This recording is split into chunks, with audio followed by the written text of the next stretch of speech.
There are dangerous and, let's be honest, illegal contracts being offered to drama school graduates. Let's talk about it.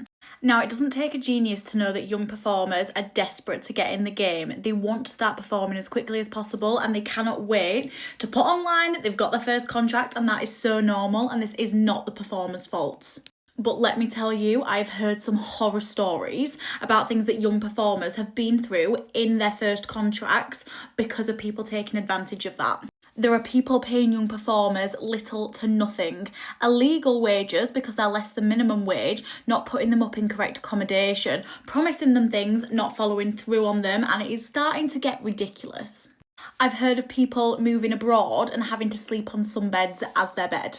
I've heard of people being promised accommodation, getting there and literally having to share 2 bedrooms with 10 people. I've heard of people being promised their wages and 3 to 4 to 5 to 6 months later, still not seeing anything. I've seen people make performers pay for qualifications and things that they need for that specific job role that the company should be covering for the performers that they want.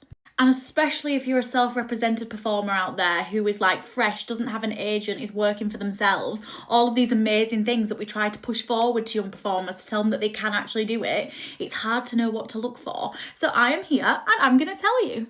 Number 1, proper advertisement. If the job role is actually advertised on a proper website, it is a good start. You don't just want to pick something up off a text message, if you know what I mean. Secondly, a proper enrolling process where they take your paperwork, your information, your bank details, so they can actually pay you. And don't just leave it till you get there once you've already flown and paid for flights, which, by the way, you should not be paying for. The company that you're working for should pay to get you there, pay for you to be there, pay for any qualifications that you need to have, such as a DBS check.